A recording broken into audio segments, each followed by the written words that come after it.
सदक़ल्लाहुल अज़ीम।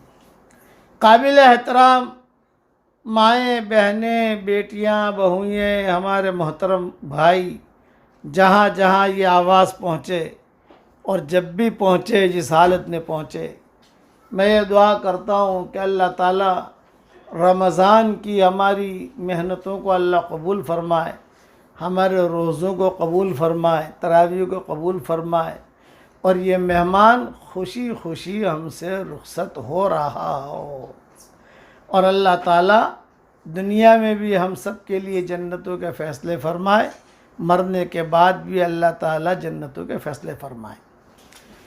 अब जो हमारा मज़मून था फ़तेह मक्का का, बस इस जहन में रखना, जो भी सुनने वाले हैं, सुनने वालियाँ हैं, इंशाअल्लाह ज़िंदा रहे तो आइंदा साल इसी मज़मून को आगे बढ़ाएंगे इंशाअल्लाह। हुनैन तक, बल्कि ताइफ़ तक हज़रत मोहम्मद सल्लल्लाहु अलैहि वसल्लम पहुँचे हैं और हज़रत मोहम्मद सल्लल्लाहु अलैहि वसल्लम ने ख्वाब देखा ताइफ़ में कि बहुत बड़ा प्याला है दूध का और हुज़ूर अकरम सल्लल्लाहु अलैहि वसल्लम के सामने रखा गया। कोई जो है परिंदा आया और परिंदे ने चोंच मार कर, बल्कि बाज़ किताबों में लिखा है कि बार बार यूँ चोंच मारता रहा और प्याला जो दूध का था वो गिरा दिया, यानी दूध जो है वो गिर गया। इस पर हज़रत सिद्दीक़ अकबर ने कहा कि हज़रत इस ख्वाब की ताबीर में मेरे जहन में ये आ रही है कि यह किला फतह नहीं होगा, यह किला हमारे हाथ पर फतह नहीं होगा, हम वापस मदीना मुनव्वरा चलें। चुनांचे हज़रत मोहम्मद सल्लल्लाहु अलैहि वसल्लम ने वापसी का ऐलान किया। जब हुजूर ने वापसी का ऐलान किया तब रमज़ान में भी हमने वापसी का ऐलान कर दिया, चलो हमारा रमज़ान भी वापस जा रहा है। यहाँ तक मैं पहुँचा हूँ। आइंदा साल इंशाअल्लाह वापसी में जाराना एक जगह है, वहाँ हुजूर सल्लल्लाहु अलैहि वसल्लम ठहरे, वहाँ ठहर कर हुजूर अकरम सल्लल्लाहु अलैहि वसल्लम, चूँकि मक्का करीब है वहाँ से, जाराना से, वहाँ से जो ठहर कर कुछ अहकामात बताए हुजूर सल्लल्लाहु अलैहि वसल्लम को। और मुता जो हराम हुआ है, मुता वक्ती शादी, ये उसी सफ़र में हराम हुआ है। हुजूर सल्लल्लाहु अलैहि वसल्लम उसी सफ़र में ऐलान किया है मुते की हुर्मत का। वो इंशाअल्लाह आइंदा साथ सब बयान करेंगे। आज मैं बयान कर रहा हूँ सिलसिलावार वही मजमून कि भी अपनी ज़िंदगी सीधी सादी होनी चाहिए। ज़्यादा खाने के फ़ज़ाइल किताबों में नहीं मिलेंगे आपको। 10 किस्म के पकौड़े खाओ, 10 किस्म के कपड़े पहनो, 10 किस्म की वैरायटियाँ बनाओ, ये ज़्यादा खाने के फ़ज़ाइल नहीं मिलेंगे, भूखा रहने के फ़ज़ाइल मिलेंगे। हमारे असलाफ़ में हमने ये देखा बड़ों के अंदर कि खाना कम से कम खाते थे और काम बहुत करते थे। जैसे मैंने सहाबी का किस्सा सुना है ना कि शरीद खा के आए हुजूर सल्लल्लाहु अलैहि वसल्लम के पास, डकारे लेने लगे तो हुजूर ने ज़ोर से कहा, कम डकारे खाओ, कम डकारे खाओ। किसी साहबी ने पूछा, उन्होंने कहा कि आज बीवी ने शरीद बनाई थी, पेट भर के खाई मैंने, वो डकारे आने लगी। 30 साल तक ज़िंदा रहे वो, कभी पेट भर के खाना नहीं खाया। तो ये जहन में रखो, हमारे माहौल में जो ज़्यादा खाना है, बल्कि आजकल माएँ भी ज़्यादा खिलाती, आप ये भी खा, ये भी खा, ये भी खा, ये भी खा, गलत है। हाँ, खाना कौन सा खाना, कितना खाना, वो आदमी अपने अकल से सोचे, कम से कम आदमी खाए। खाना इसलिए है कि आदमी की कमर ठीक रहे, आदमी जीता रहे। ये खाना इसलिए नहीं है कि आदमी जो सुस्त हो जाए। हमारे हज़रत मौलाना शेखुल हदीस साहब मौलाना ज़करिया साहब रहमतुल्लाह अलैह थे, जिन्होंने फ़ज़ाइल आमाल लिखी है। वो 24 घंटे में एक वक्त खाना खाते थे, सिर्फ दोपहर का खाना। उनकी आप बीती है, आप देखो उसमें भी लिखा हुआ मिलेगा। हिंदुस्तान में जब होते थे तो दोपहर का खाना सिर्फ, सुबह नाश्ता नहीं, चाय नहीं, कुछ भी नहीं, 24 घंटे एक वक्त खाना। और जब हरमैन शरीफ में होते थे मदीना मुनव्वरा में, तो वहाँ ईशा की नमाज़ जल्दी हो जाती है हरम शरीफ में, तो ईशा की नमाज के बाद हज़रत खाना खाते थे। और उसमें हमारे हज़रत जी रहमतुल्लाह अलैह, मौलाना इनामुल हसन साहब रहमतुल्लाह अलैह, मेरे वालिद साहब रहमतुल्लाह अलैह, खुद्दाम जो भी दावत के काम के साथी होते थे, मौलाना सईद खान साहब रहमतुल्लाह अलैह, ये सारे के सारे हज़रत के दस्तरखान पर खाना खाते थे। दोपहर का खाना नहीं खाते थे, नाश्ता भी नहीं करते थे। हाँ, पान और पानी, किताबें लिखते थे तो पान खाने का। और हिंदुस्तान में यूँ का दोपहर का खाना और वहाँ इशा के बाद का खाना। लेकिन एक बात फरमाते थे हज़रत शेख, ये फरमाते थे कि मैं जो है दोपहर का खाना खाता था, और लेकिन मेरी एक हमशीरा थी, ये शेख की बीती में लिखा हुआ है, मेरी हमशीरा थी, वो मुझ पर तरस खाती थी। अरे मेरा भाई तो कुछ खाना खाता ही नहीं है, मेरा भाई तो कुछ खाना ही नहीं खाता, मेरा भाई तो कुछ। तो वो असर के वक्त उसका खाने का मामूल था मेरे हमशीरा का। जब मैं असर की नमाज के बाद किताब लेके बैठ जाता था लिखने के लिए, तो मेरी हमशीरा आ जाती थी अपना खाना लेकर, तो मैं बैठा हुआ लिखता रहता था। और वो मेरी हमशीरा आती, एक लुक़मा अपने मुंह में डालती, एक लुक़मा मेरे मुंह में डालती। ये मेरी तरतीब ज़िंदगी की थी। जब वो मर गई तो खाना भी गया। सादगी इतनी, कच्चा घर। आज तक यानी हम जब से हम तो हमारा बचपन में ही गुजरा है, दिल्ली निज़ामुद्दीन, सहारनपुर निज़ामुद्दीन, कच्चा मकान, कच्चा घर, उसका नाम ही था कच्चा घर। अब तक कच्चा घर कहते हैं, अब पक्का बनाया है। ईंटें दिखती थी हज़रत शेख के यहाँ, उसी में फ़ज़ाइल अमल लिखी है, उसी में फ़ज़ाइल सदक़ात लिखी है, उसी में सारी की सारी जितनी हदीस की किताबें हैं वो लिखी है, उसी कच्चे घर में। नाम ही था उसका कच्चा घर। तब मौलाना नसीरुद्दीन रहमतुल्लाह अलैह होते थे, शेख के ख़ास लोगों में होते थे, शेख का हिसाब किताब रखना, कुतुब खाना याहवी, उनका याहवी कुतुब खाना आपने देखा होगा। और बाहर जो है वो बैठे रहते थे मौलाना नसीर खान साहब रहमतुल्लाह अलैह, मेहमान आवे तो उनको खिलाने का सारा निज़ाम वो उनके हाथ में होता था।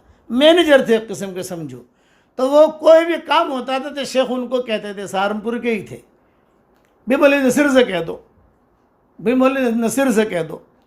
अच्छी जैसे घर में कोई चीज़ लानी है तो मौलाना नसीर से कह दो। तो वो हिसाब रखते थे शेख का, और महीने में आकर पैसा ले लेते थे शेख से।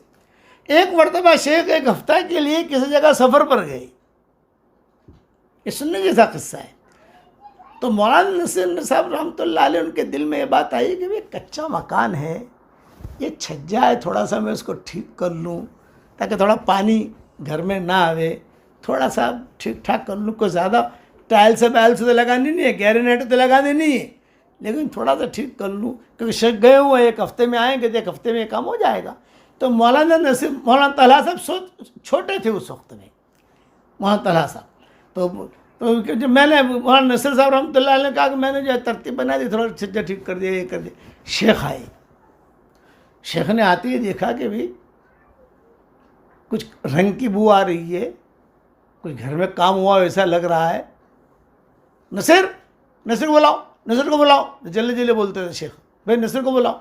तो वो गए, जो खुद्दाम थे गए, तो गए तो ये क्या किया तूने, घर में कुछ लग रहा है, कुछ बदला है? नहीं हजरत मैंने कुछ भी नहीं किया, ये ईंटें झुकी तू है, ये है ये। हजरत शेख ने यूँ निकाल डाली, अरे ये तो था नहीं, ये छज्जा तो था नहीं, ये तूने बना दिया, ला भाई कुदाली लाओ।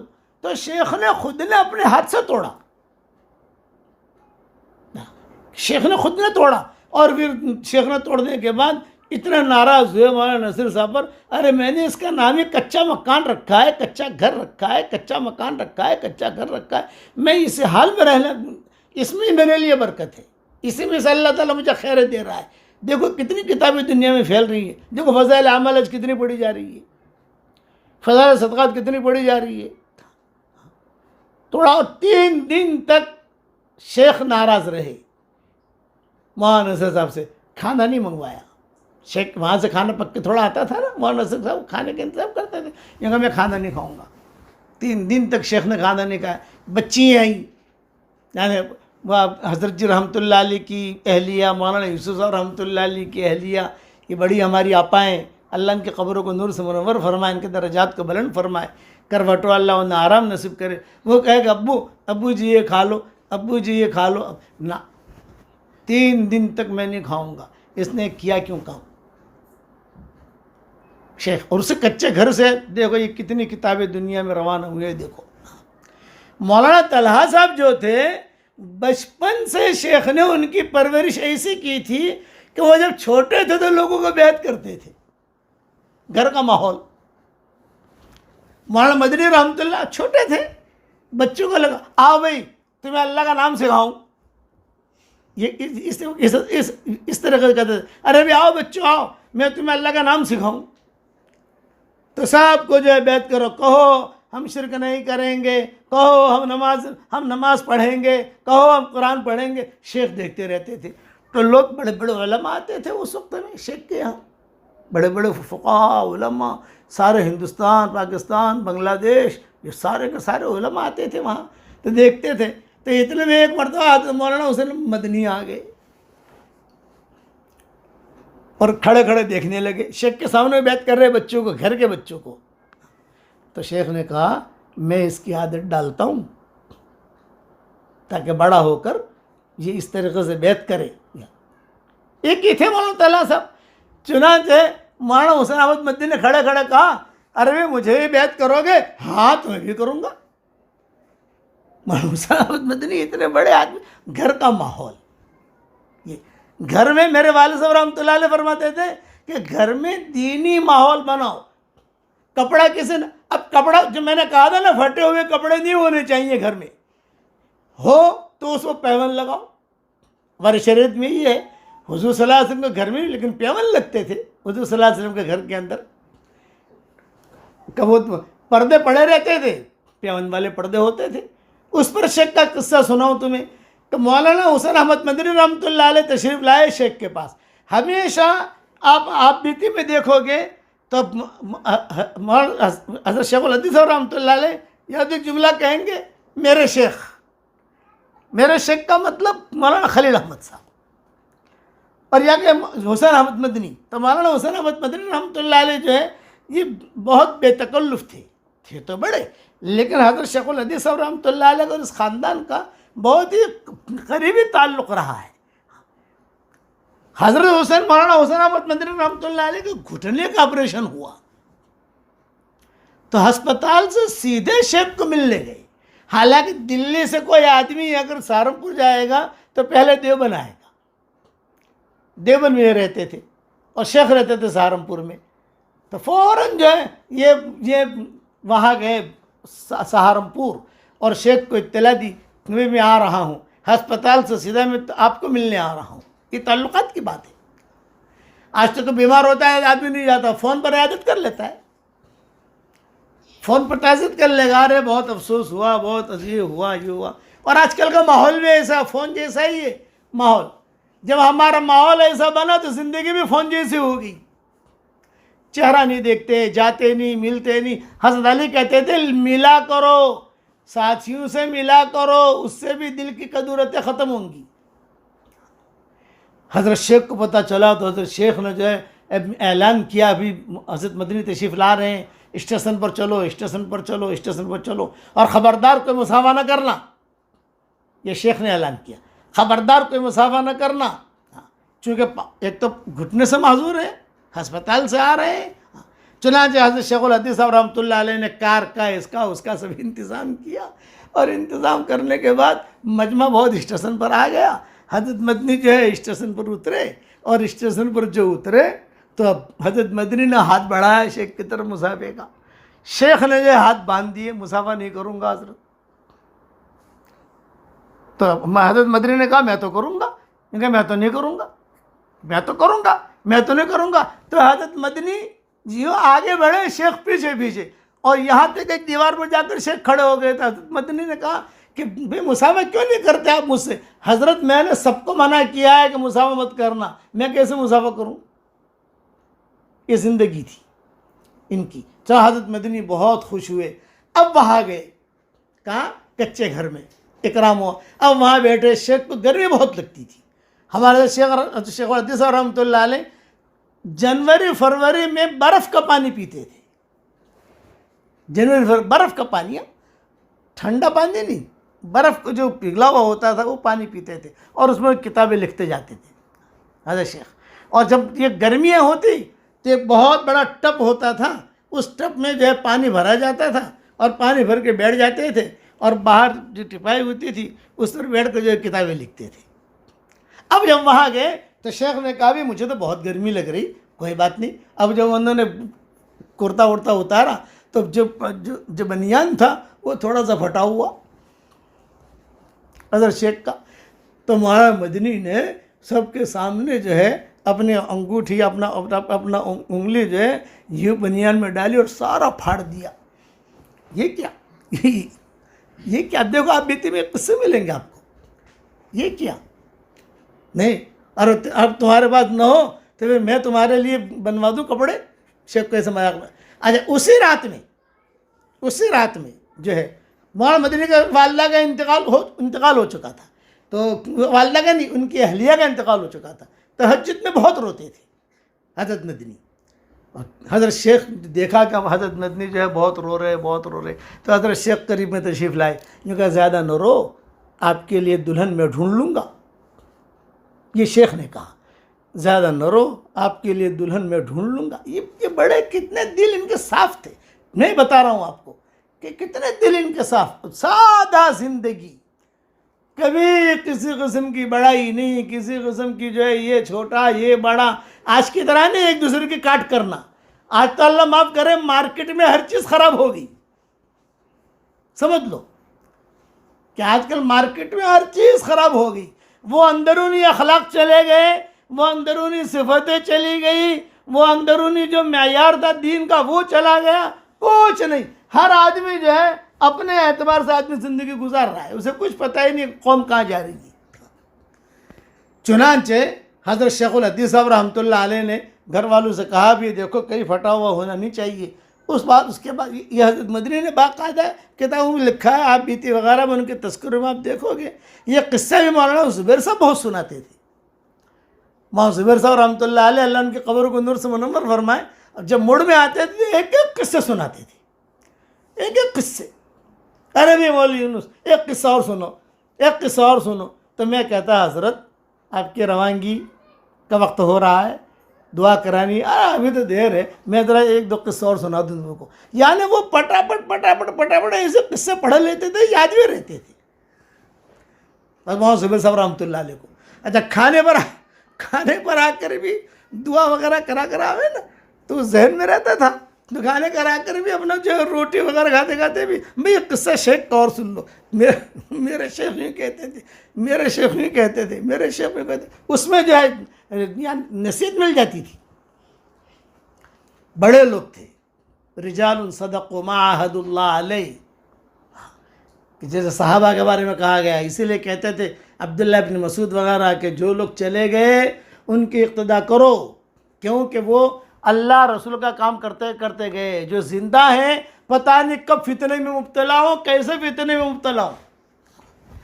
इसलिए ये मैंने मुख्तसर चीज़ें आपको सुनाई कि अल्लाह के अहकामात को पूरा करना। अच्छा, सबके तरीक़े अलग अलग होते थे। मौलाना क़ारी तैयब साहब रहमतुल्लाह अलैह बेहतरीन कपड़ा पहनते थे, कहीं आपको जो है कहीं एक ज़र्रा बराबर भी यानी शाही कपड़ा, माशा अल्लाह, खूबसूरत, चेहरा भी खूबसूरत था और कपड़े भी अच्छे, और जो है रूद लगाते थे खूब। क़ारी तैयब साहब रहमतुल्लाह अलैह, क़ारी तैयब साहब रहमतुल्लाह अलैह, फिर उनके बेटे मौलाना सालिम साहब रहमतुल्लाह अलैह, फिर मौलाना सालिम साहब के दादा मौलाना अहमद साहब, यार क़ारी मौलाना कासिम साहब, सीधी सादी ज़िंदगी। मौलाना कासिम नानूती रहमतुल्लाह अलैह स्टेशन पर खड़े, अरे बुढ़ा उतरा, और बुढ़ा उतर कर कहा, अरे बड़े मियाँ मुझे कासिम नानूती से मिलना है।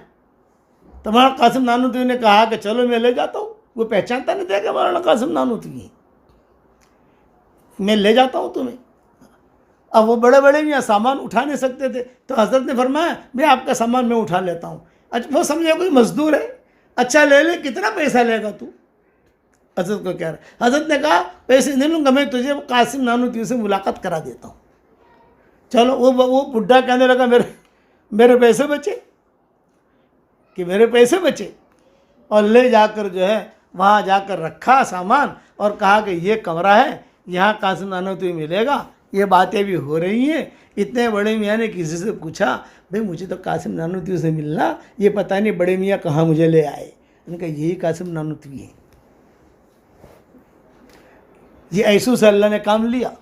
देखो, अल्लाह ताला को ये मंजूर था कि देवबंद की ज़मीन को अल्लाह ने कबूल किया, और अब तक जो है वहाँ का इल्म, वहाँ का फैज़, वहाँ की चीज़ें, वहाँ के उलमा सारी दुनिया में जा रहे। यही मामला हुआ निज़ामुद्दीन का। इसलिए मेरी नसीहत याद रखना, सादगी में आफियत है, टिप टॉप में आफियत नहीं है। कुर्बानी में से अल्लाह ताला देता है, बगैर कुर्बानी का कोई ले उसे नहीं मिलेगा। एक शहजादी थी, मैं एक शहजादी का किस्सा सुनाकर बात पूरी करूं। किताबों में किस्सा कई मौरख़ीन ने लिखा है। एक बादशाह था, उसको जो लड़कियों से चिढ़ थी, लड़की घर में नहीं चाहिए, लड़के पैदा हो कत्ल कर दो। एक तो फ़िरौन था, वो तो जो है वो तो अलग था, वो तो लड़कियों को जिंदा रखता था और लड़कों को मारता था। ये बाद में बादशाह पैदा हुआ जिसको लड़कियों से चिढ़, लड़की नहीं, जालिम था, कातिलुल बनात कहते थे उसको, लड़कियों का कत्ल करने वाला। भाई हमारे घर में, मेरे घर में मेरे बेटे का लड़की पैदा हो, अब भी बहुएँ हमल से होती थी तो कहा ऐलान कर देती थी कि भाई जो है ना, इसको जो है बस लड़की पैदा हो तो किसी को पूछने का ही नहीं, उसको जहर देकर मार कर दफन करके खबर देनी की मुझको। तो उसकी बीवी हमल सी थी। बादशाह को सफ़र पर जाने का इरादा हुआ, किताबों में लिखा है। तो बीवी से कहा कि देख, लड़की पे सब सारे जो भी उसके ज़िम्मेदार थे, जो भी खादिम थे, जो भी दायाँ थी, जो भी बांदियाँ थी, सबको बुला कर कहा कि देख भाई, लड़की पैदा हो तो कत्ल कर देना, मैं आऊँ तो लड़की नहीं चाहिए, लड़का पैदा हो जिंदा रखना। चला गया बादशाह सफ़र पर। खुदा की शान लड़की पैदा हुई। अब बेचारी की बीवी परेशान, वो दाया जो थे वो भी परेशान। तो दाया समझदार थी, उसने ये कहा, अम्मी आपा आप बिल्कुल टेंशन न ले, ये बच्ची को मैं ले जाऊंगी, पालूंगी, बड़ा करूंगी और ऐलान कर दूंगी कि मैंने उसे मार दिया। आप टेंशन मत लो, आपकी बच्ची मरेगी नहीं। ये किसमें बात हुई? रानी में और ये दाया में। खैर वो खुश हो गई बेचारी। ये दाया जो है लेके चले गई, ऐलान कर दिया अभी बच्ची पैदा हुई है, मैंने उसे कत्ल कर दिया। ये कब्र है, कब्र भी दिखा दी। आजकल तो दिखाने में क्या जाता है, ये कब्र है।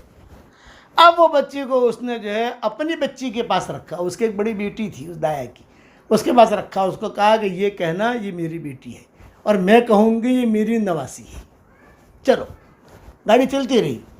ये चुपके से दाया जो है ये रानी पैसा देती रही, उसके खर्चे का ये चलता रहा मामला। बादशाह आया, वे क्या हुआ, भाई लड़की पैदा हुई थी तो कत्ल कर दिया। हाँ, कहाँ उसकी कब्र? ये कब्र है। चलो टेंशन पूरी हो गई। अब ये लड़की जो शहजादी थी, एक शहजादी है तो जाहिर है बात है कि उसका हुस्न जमाल, उसका उभार, उसकी चीज़ें अब वो बड़ी हुई। खुदा का अच्छा वो कभी भी शहजादा, अच्छा बचपने में जब सारा भूल गए तो वो बच्ची जो है वो आती थी बादशाह के महल में खेलने के लिए और दाया कहती थी कि ये मेरी नवासी है, ये मेरी नवासी है, ये मेरी नवासी है। अब बड़ी हुई, जब बड़ी हुई वो आने लगी तो बादशाह की नज़र पड़ी। बादशाह ने कहा कि भाई मैं इससे शादी करना चाहता हूँ। तो दाया ने कहा कि भाई शादी तो इसकी जो है मैं कैसे करूँ, इसलिए कि इसका तो रिश्ता किसी जगह हमने तय किया है। मैंने कहा मैं बादशाह हूँ, मेरे साथ रिश्ता करो इसका। और वो तो बादशाह, ये वरना जो है तुम्हें कत्ल कर दूंगा। बादशाहों का तो यही होता है ना, घर से निकाल दूंगा, ये करूँगा, मारूंगा, जेल में डालूंगा। बड़ी परेशानी हुई दाया। उसने कहा कि इन्ना लिल्लाहि व इन्ना इलैहि राजिऊन। तो एक मरतबा दाया को कहना ही पड़ा कि देखो भाई ये बच्ची तो आपकी है, मैंने उसे संभाल कर रखा था इसे। बादशाह को गुस्सा आया, अच्छा मेरी बच्ची इतने बड़े हो गई। अब वो जो मोहब्बत थी वो गज़ब में बदल गई, इसे कत्ल करो किसी भी हाल में। अरे बच्ची बड़ी हो गई, 25 साल की हो गई, शादी के काबिल हो गई, ये ना कत्ल करो। फौरन अपने बेटे को बुलाया और बेटे को बुलाकर कहा ये तेरी बहन है, आज रात या 24 घंटे में इसे कत्ल करो, ले जाओ उसको। चुनांचे शहजादा और शहजादी भाई बहन दोनों को दोनों लेकर किताबों में लिखा, कई लोगों ने लिखे हैं किस्से। वो दोनों के दोनों जो है रवाना हुए। अरे भाई तू मेरा भाई है, मैं तेरी बहन हूँ, तो मैं क्या करूँ? तो बहन ने कहा कि देख भाई, अगर तू मुझे कत्ल नहीं करेगा तो बाप जो है ना बादशाह तुझे कत्ल कर देगा। अच्छा है कि तू मुझे कत्ल कर दे। अच्छा बादशाह ने शर्त भी लगाई थी, इसे कत्ल करके इसकी दोनों आंखें ले आना मेरे पास। जब दोनों आंखें तू लाएगा तो मैं समझूंगा कि तूने कत्ल किया, वरना तू भी दाया की तरह करेगा, किसी तरह छुपा देगा। दोनों आंखें मेरे पास आनी चाहिए और खून के कपड़े आने चाहिए मेरे पास। ये शर्त लगाई बादशाह ने, खून वाले कपड़े और दोनों आंखें, मतलब कि दलील है कि तूने उसे कत्ल किया है। अरे अब दोनों भाई बहन जंगल में, मैं क्या करूँ? तो उसने कहा भाई तू मुझे कत्ल कर दे, कोई मसला नहीं है, मेरी आंखें निकाल ले और मेरा जो भी तू कत्ल करेगा तो खून निकलेगा, मेरे कपड़े हैं, कपड़े में खून जो है लगेगा, बादशाह को दे दे, छुट्टी कर। तू तेरी ज़िंदगी क्यों उजाड़ता है?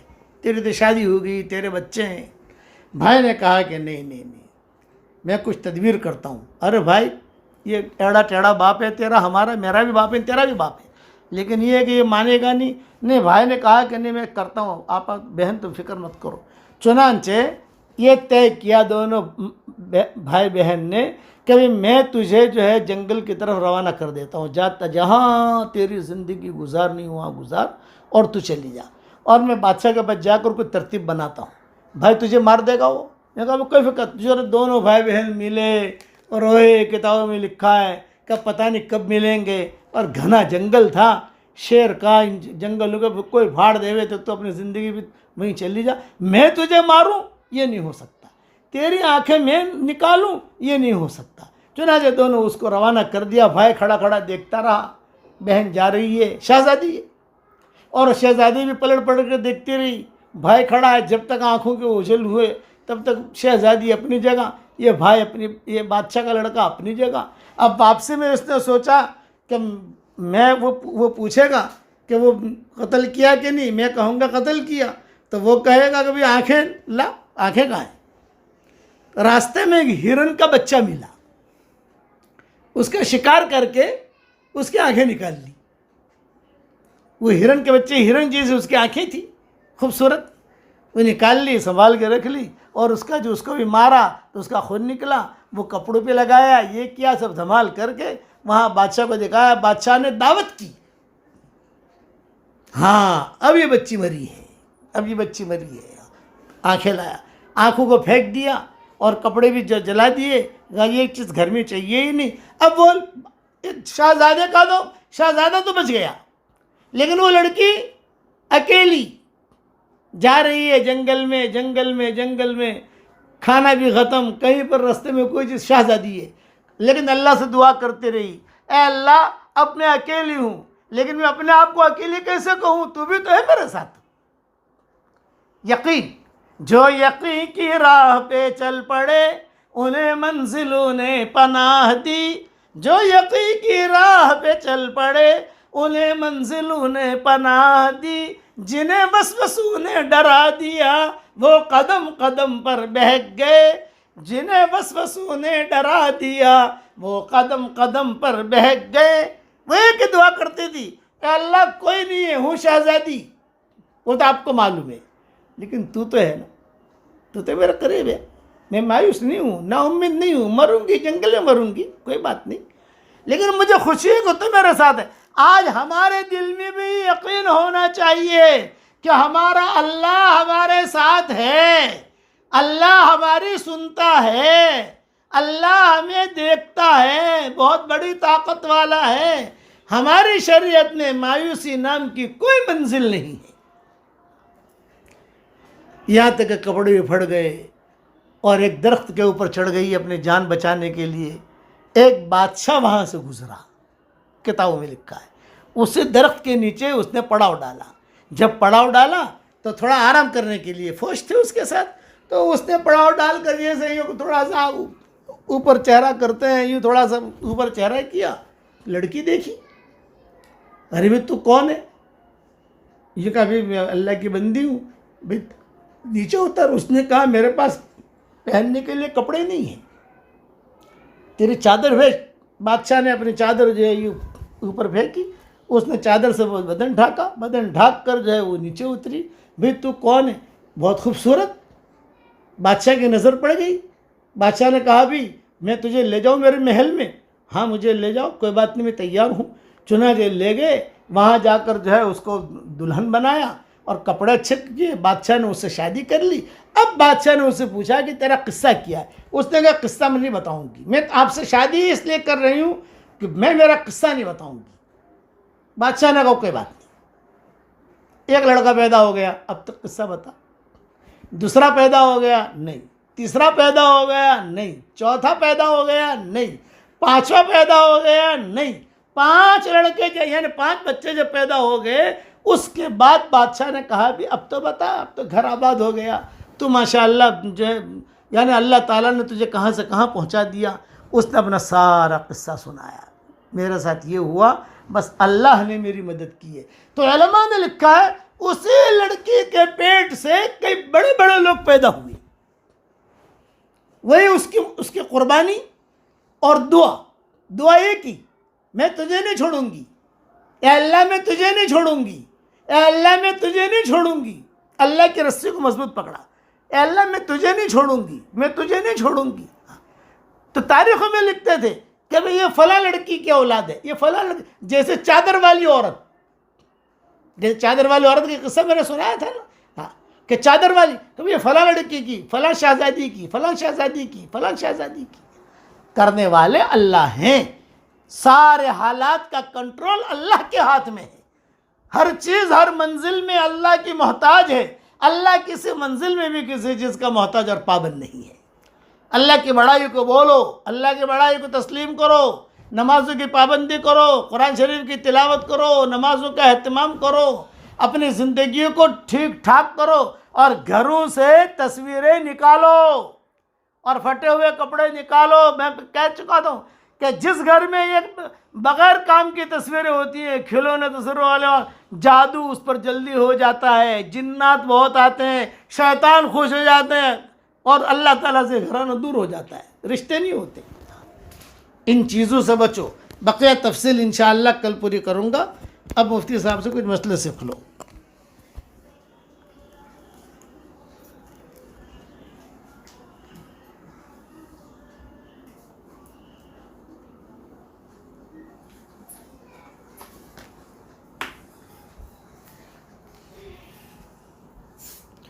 बिस्मिल्लाहिर्रहमानिर्रहीम। हमारे सामने 2-3 दिन के बाद ईद उल फ़ित्र आने वाली है, तो ईद उल फ़ित्र से मुताल्लिक़ कुछ मसाइल और कुछ बातें आप लोगों के सामने बता दूं। जैसा हदीस के अंदर आता है कि हुज़ूर अकरम सल्लल्लाहु अलैहि वसल्लम इरशाद फरमाते हैं कि मेरी उम्मत को अल्लाह तबारक व तआला ने ख़ास रमज़ान के सिलसिले में 5 चीज़ें ऐसी दी है जो इससे पहली उम्मतों को नहीं दी गई। उन 5 चीज़ों में से एक चीज़ ये भी है कि जब इस रमज़ान की आखिरी रात होती है तो उस वक्त में सबकी मग़फ़िरत कर दी जाती है। जिस तरीक़े से एक इंसान किसी दुकान पे एक महीने मुलाज़मत करता है तो महीने के आखिर में उसको पगार मिलती है, तनख्वाह मिलती है, तो इसी तरीक़े से रमज़ान के महीने में जिन लोगों ने इबादतें की, मेहनतें की, तो रमज़ान के आखिर में अल्लाह तबारक व तआला की तरफ से जो मुआवज़ा मिलता है वो मग़फ़िरत ज़ुनूब की शक्ल में मिलता है। सारे गुनाह अल्लाह तबारक व तआला माफ़ कर देते हैं। ये जो आखिरी रात होती है ये इनाम की रात होती है, जिसको लैलतुल जाइज़ा कहते हैं। हदीस के अंदर आता है कि मन अहया लैलतैल ईदैन लम यमुत क़ल्बुहु हीन तमूतुल क़ुलूब, कि जो ईद की दोनों रातों को ज़िंदा करता है और इन रातों में इबादत करता है तो अल्लाह तबारक व तआला उस दिन उसके दिल को मुर्दा नहीं होने देंगे जिस दिन लोगों के दिल मुर्दा हो चुके होंगे। तो इस रात में इबादत की ये फ़ज़ाइल है, इसलिए ये जो रात है इस रात की भी अहमियत है और इस रात की भी कदर करनी चाहिए, ईद की जो रात है। उसके बाद आता है ईद उल फ़ित्र का दिन। ईद उल फ़ित्र में क्या क्या चीज़ें हैं, उसमें से एक मसला तो है उस दिन सदक़े फ़ित्र अदा किया जाता है। सदक़े फ़ित्र से मुतालिक जो मसाइल है वो आप लोगों के सामने मैं 2-3 दिन पहले बता चुका हूँ। ईद उल फ़ित्र के अंदर दूसरा मसला ये है कि ईद उल फ़ित्र के दिन रोज़ा रखना हराम है। ईद उल फ़ित्र के बाद दूसरे दिन से रोज़ा रख सकते हैं, लेकिन ख़ास ईद उल फ़ित्र के दिन रोज़ा रखना हराम है। दूसरे दिन से लोग शव्वाल के 6 रोज़े रखते हैं। उसके फ़ज़ाइल है कि जो इंसान शव्वाल के 6 रोज़े रखता है तो उसको साल भर रोज़े रखने का सवाब मिलता है। इस तरीक़े से कि रमज़ान के महीने के अंदर रोज़े रखे, उसके बाद शव्वाल के 6 रोज़े रखे, तो ये हिसाब सवाब के एतबार से ये पूरे साल रोज़े रखने के बराबर हो जाता है। शव्वाल के जो 6 रोज़े हैं उसमें रमज़ान के अगर छूटे हुए जो क़ज़ा रोज़े हैं पहले वो रखने चाहिए, फिर उसके बाद शव्वाल के जो 6 रोज़े हैं वो रखने चाहिए। लेकिन अगर पहले शव्वाल के 6 रोज़े रख लिए फिर उसके बाद क़ज़ा रोज़े रखे तो भी कोई हरज नहीं है। शव्वाल के जो 6 रोज़े रखते हैं तो उसमें नीयत एक ही होनी चाहिए, या तो शव्वाल के 6 रोज़ों की हो या तो क़ज़ा रोज़ों की नीयत हो। दोनों की नीयतें एक साथ में नहीं करनी चाहिए। अगर दोनों नीयतें एक साथ में कर ली तो क़ज़ा रोज़ा ही शुमार किया जाएगा, इसलिए कि वो ताकतवर भी है और अफजल भी है। ईद उल फ़ित्र के दिन तीसरा एक मसला आता है ईद की नमाज़ पढ़ने का। चूँकि वो खुशी का दिन है और ख़ुशी के दिन की इब्तिदा ही अल्लाह तबारक व तआला के सामने नमाज़ पढ़ने से कराई जा रही है, इसलिए ईद उल फ़ित्र के दिन नमाज़ पढ़ने से मुतालिक जो अहम मसाइल है वो आप लोगों के सामने बता दूँ। मसला ये है कि ईद उल फ़ित्र की नमाज का वक्त शुरू होता है तुलूए आफ्ताब से तकरीबन 15-20 मिनट बाद। तुलूए आफ्ताब हो गया, उसके 15-20 मिनट के बाद से ईद उल फ़ित्र की नमाज़ का वक्त शुरू हो जाता है और रहता है ज़वाल तक। ज़वाल के बाद फिर इसका वक्त ख़त्म हो जाता है। ईद उल फ़ितर के दिन जब तक ईद की नमाज न हो जाए उस वक्त तक कोई भी नफल और सुन्नत पढ़ना जायज़ नहीं है। जिस तरह किसी को इशराक पढ़ने का मामूल है, उसने कहा कि भाई पहले मैं इशराक की नमाज़ पढ़ लूँ फिर उसके बाद ईद की नमाज़ पढ़ेंगे। नहीं, पहले ईद की नमाज़ पढ़ो फिर उसके बाद आपको इशराक चाश जो भी पढ़नी हो वो आप पढ़ सकते हो, लेकिन ईद की नमाज़ से पहले पहले कोई भी नफल और सुन्नत न पढ़े।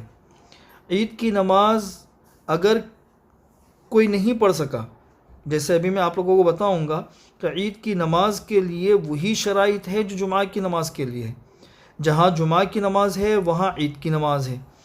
जिन शहरों और कस्बात के अंदर जुमा की नमाज़ ज़रूरी है वहीं पे ईद की नमाज़ भी ज़रूरी है। ईद और जुमा की नमाज़ के लिए ये ज़रूरी है कि इमाम के अलावा कम से कम 3 और मुक्तदी हो, यानी इमाम और मुक्तदी मिलाकर 4 लोग होने चाहिए।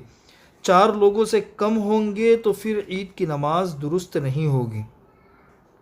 और ईद की नमाज़ का बदल तो नहीं है, लेकिन ये आता है कि जो ईद की नमाज़ नहीं पढ़ सका और जहाँ पे शराइत पूरे नहीं हो रहे हैं तो वहाँ चाश की नमाज़ इंसान पढ़ ले, चाश की 2 रकात पढ़ ले या 4 रकात पढ़ ले। तो ईद की नमाज़ जो है वो नमाज इस तरीके से पढ़ेंगे कि कम से कम 4 लोग या 4 लोगों से ज़्यादा हो। आजकल जहाँ जहाँ भी अब मस्जिदें तो बंद है, अपने मोहल्लों के अंदर या अपने बिल्डिंग के नीचे जहाँ पर भी नमाज का इंतज़ाम कर सकते हैं, इसमें इस बात का भी ख़ास ख्याल रखें कि ज़्यादा भीड़ जमा ना करें, मुख्तसर से लोग हो और मुख्तसर से लोग मिलकर फिर ईद की नमाज़ पढ़ लें। ईद की नमाज़ के लिए अज़ान भी नहीं है और इक़ामत भी नहीं है। ईद की नमाज़ का तरीक़ा ये है कि ईद की नमाज़ पढ़ने के लिए जब खड़े हो तो नियत इस तरीक़े से करेंगे कि 2 रकात वाजिब ईद उल फ़ितर की 6 वाजिब ज़ायद तकबीरों के साथ। अगर इंसान पढ़ रहा है इमाम के पीछे तो ये कहे कि मैं इस इमाम के पीछे पढ़ रहा हूँ, और अगर कोई पढ़ा रहा है तो वो ये नियत करे कि मैं पढ़ा रहा हूँ। औरतों के लिए ईद की नमाज़ वाजिब तो नहीं है, लेकिन अगर किसी घर में या किसी ऐसी जगह पर हो रही है घर के अंदर जो वहाँ पीछे अगर औरतें नमाज़ पढ़ना चाहे तो औरतें नमाज़ भी पढ़ सकती है पीछे। अगर पीछे औरतें ईद की नमाज़ पढ़ रही है तो ये नियत कर ले कि भाई मैं औरतों का भी इमाम हूँ। इस तरीक़े से नियत करके फिर अल्लाह अकबर कहकर नमाज़ शुरू कर दे। अल्लाह अकबर कहते हुए हाथ कानों तक उठाए और हाथ बांध ले, सना पढ़े। फिर उसके बाद अल्लाह अकबर हाथ कानों तक ले जाए और हाथ छोड़ दे। फिर अल्लाह अकबर कानों तक हाथ ले जाए और हाथ छोड़ दे। और फिर चौथी मर्तबा में कानों तक हाथ ले जाए अल्लाह अकबर कहते हुए फिर हाथ बांध ले, यानी 4 मर्तबा अल्लाह अकबर होगा।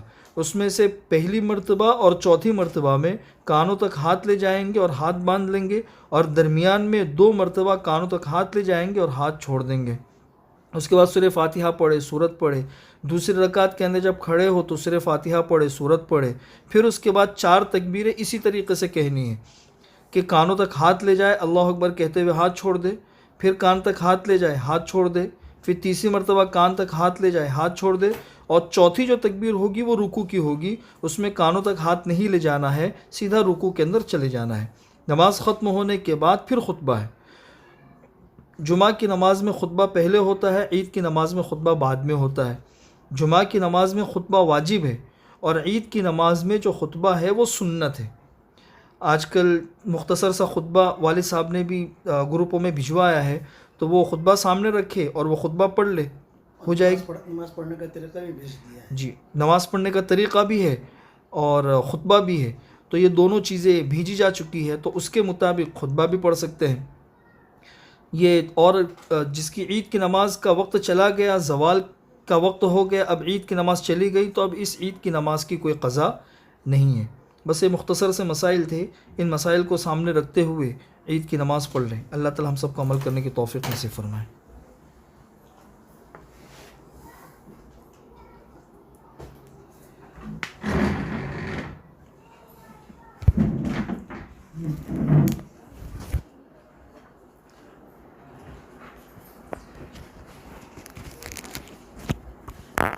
शहज़ादी के क़िस्से से सबक लेना वो जंगल में एक ही बात कहती रही, अल्लाह मैं अकेली हूँ मगर मेरे साथ तो तू तो है, मैं क्यों अपने आप को अकेला कहूँ, तू तो है, तू तो मुझे देख रहा है, तू तो मुझे देख रहा है। दूर है मंजिल मकसूद मगर है तो सही, दूर है मंजिल मकसूद मगर है तो सही, राह कट जाएगी तो आज़्म सफ़र पैदा कर, इधर उधर की बात न कर, मुझे ये बता कि काफ़िला क्यों लुटा, इधर उधर की बात न कर, मुझे ये बता कि काफ़िला क्यों लुटा, मुझे रहज़न से गिला नहीं, तेरी रहबरी का सवाल है। आह किसकी जुस्तजू आवारा रखती है तुझे, आह किसकी जुस्तजू आवारा रखती है तुझे, राह भी तू, रहबर भी तू, रहरो भी तू, मंजिल भी तू। आह किसकी जुस्तजू आवारा रखती है तुझे, राह भी तू, रहबर भी तू, रहरो भी तू, मंजिल भी तू। करने वाले अल्लाह हैं। बस अपने मेरी नसीहत याद रखना, अपने आप को एक के हवाले कर दो, वो एक एक को हमारे हवाले कर देगा। यह है ला इलाहा इल्लल्लाह मुहम्मदुर रसूलुल्लाह। जो ला कहा वो ला हुआ, वो ला भी उसमें ला हुआ, जुज़ला हुआ, कुल्ला हुआ, फिर किया हुआ, अल्लाह हुआ, फिर किया हुआ, अल्लाह हुआ। जागना है जाग ले अफलाक के साया तले, जागना है जाग ले अफलाक के साया तले, हश्र तक सोता रहेगा खाक के साया तले। यानी ईमान की लहरों को हरकत दो। आज हम जो है ना अपने बालों को हरकत देते हैं, इन सब ठाड़ के साथ ज़िंदगी गुजारते हैं ना, अब वो छोड़ो। अब अल्लाह ताला दुनिया की तकदीर बदल रहा है, इस वक्त में अपनी ईमान की लहरों को हरकत दो और अल्लाह ताला से सिर्फ एक बात कहो कि अल्लाह हम अपने आप को अकेला क्यों समझें, तू तो है हमारे साथ, और अल्लाह ताला को खुश करने की कोशिश करो। अल्लाह अमल करने की तौफीक अता फरमाए। अल्लाहुम्मा सल्ली अला मुहम्मद व अला आलि मुहम्मद कमा सल्लैता अला इब्राहीम व अला आलि इब्राहीम इन्नका हमीदुम मजीद। ए अल्लाह हमारे गुनाहों को माफ़ फरमा, ए अल्लाह हमारी ख़ताओं से दरगुज़र फरमा, ए अल्लाह इस पूरे मजमे को कबूल फरमा। पूरे महीने में जो मेहनतें की हैं उन मेहनतों को तो अपने दरबार में कबूल फरमा। ए अल्लाह हमने सुना है कि जब महीना ख़त्म के करीब होता है तो तेरी रहमत को और जोश आ जाता है, और तू जो है जितने बंदे होते हैं अपने करम से तू उन सबको माफ़ कर देता है। ए अल्लाह आज की रात है और कल की रात है, अब पता नहीं परसों क्या ऐलान होता है। जब भी अल्लाह ईद आनी होगी ईद आ जाएगी, जब भी चाँद निकलना होगा चाँद निकल जाएगा।